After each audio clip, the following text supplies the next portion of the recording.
Today, we're diving into the story of a grassroots rugby festival. But, it's about so much more than just a game. It's this powerful look at what happens when incredible passion runs headfirst into some really tough challenges, all in the name of dignity. Let's get into it. And these words from the legendary Springbok captain Sia Khaleesi, they just perfectly set the scene for our story. This idea that people from all walks of life can come together and unite, that's the very heartbeat of this festival. It's this core belief that sport doesn't just entertain us, it actually builds bridges. And that entire spirit is all wrapped up in one single powerful word. Ubuntu. I am because we are. For the folks who organize this festival, Border Icons in Sport, this isn't some abstract idea. It's literally their reason for being. It's this belief in our shared humanity, in our collective strength that drives every single thing they do. So here's our game plan for today. We're going to start with the big mission behind it all, then we'll zoom right into the festival itself. We'll relive the final match, which was a nail-biter, then face some of the stark realities behind the scenes, and finally, look at how they're planning for the future. All right, first up, let's dig into that mission. Because really, to get what this festival is all about, you have to understand the people who are making it happen. Border Icons in Sport. Their goal is, and this is a direct quote, to restore the soul and dignity of communities. And they do that by focusing on these 5 key things you see right here. So you see, this is way more than just playing a game.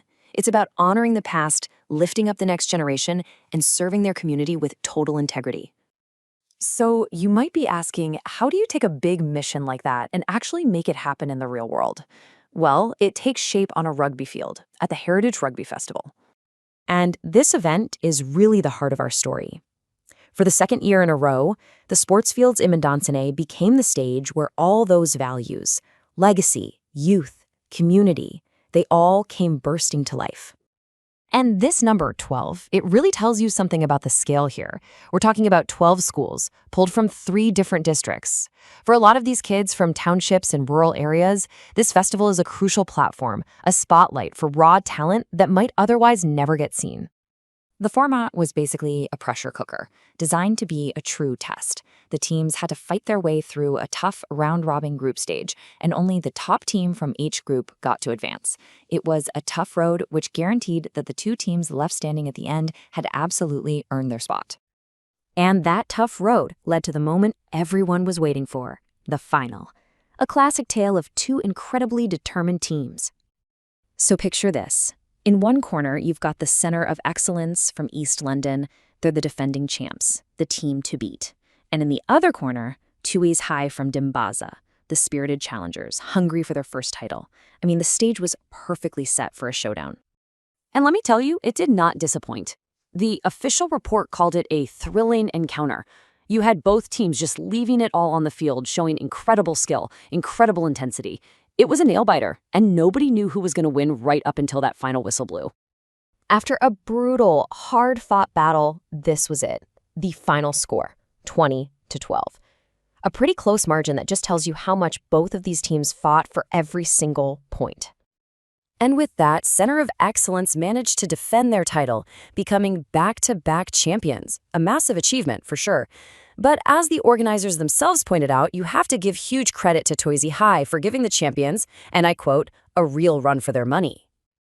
But the final score, it's not the whole story. Not even close. Because for every amazing moment of triumph on that field, there was an off-field reality, a whole set of huge challenges that the organizers were up against. First, let's just be clear about the wins here because they were huge. I mean, just holding the festival for a second year in a row, that's a victory in itself. The quality of rugby was fantastic, the sportsmanship was top-notch, and the commitment from the schools and players was just incredible. These are undeniable successes. Okay, but then there's the other side of the coin, the reality check. Transport problems meant one school couldn't even show up. The facilities didn't have basic things like toilets, they were short on equipment, had almost no sponsorship, and the whole thing was run by a small, passionate team without even a formal organizing committee. That's the real grit behind the glory. So when you're facing all of those massive hurdles, you might wonder, where do you even go from here? Well, that brings us to the last part of our story, how they plan to build the future.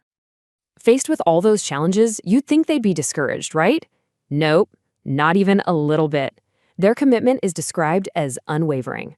Plans are already in motion for 2026, and they are determined to make this festival bigger and better than ever.